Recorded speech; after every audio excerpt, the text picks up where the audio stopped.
Hello and welcome to Askimo TV. I'm talking today to Dr. Elliot Sorene. Dr. Sorene is a consultant orthopedic surgeon and specialist hand and wrist surgeon at the London Clinic. Hi, Dr. Sorene, how are you? Hello there. Yes, I'm very well indeed. Good morning. Dr. Sorene, let's talk today about elbow pain. How is the elbow designed and what is its function? Well, the elbow's main function is to keep the hand in the right area, to get the hand to the mouth to eat, to look after yourself, to clean yourself. It's to position the hand in space. The elbow itself is a hinge which can flex and extend and flex, and also rotation at the elbow to rotate the hand in space to enable function of the hand. So once again, to flex, to extend, and to rotate, and it's all about positioning the hand for use. Yes. What injuries can cause elbow pain? Okay, injuries, falling on an outstretched hand can cause fractures in the elbow. The classic one being a fracture of the radial head, which is a small fracture within the elbow. You can have major fractures in the elbow with higher energy injuries. And there can be ligament injuries and sprains around the elbow. But classically, this will be a fall onto an outstretched hand, blocking oneself and the energy being transferred up the hand to the elbow. What are diseases and conditions that cause elbow pain and how are they treated?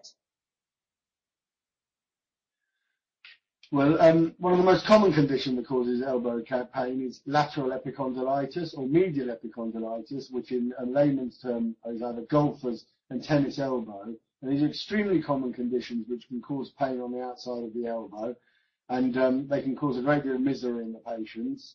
And these conditions are managed by anti-inflammatory medication, physiotherapy, shockwave therapy, certain different types of injections, steroid injections, platelet-rich plasma injections, and eventually surgery if this doesn't help. But there is an extremely large array of treatment modalities to treat epicondylitis or golfer's or tennis elbow.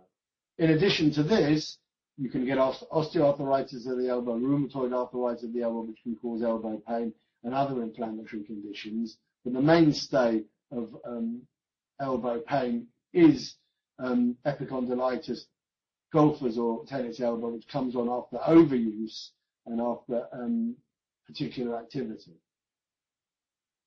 What can people do to look after their elbows and try and avoid these problems?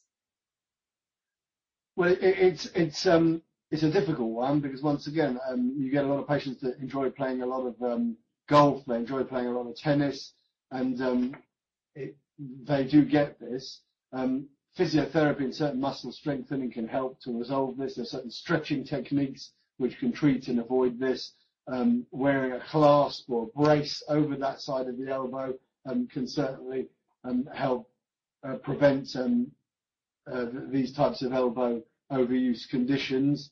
But fundamentally, pretty much everyone once in their life does actually get symptoms of elbow pain due to overuse, and the fundamental thing is rest and avoiding what you're doing to provoke this. And just to end off, what would some of the signs and symptoms be that you feel would indicate that somebody should seek help from a medical professional? Once it's dragging on for more than a week, okay, the pain being particularly located to one area in the elbow, radiating down into the forearm, into the hand. If there are associated pins and needles, altered sensation, if it's creating weakness in the extremity, then I think this should be looked into.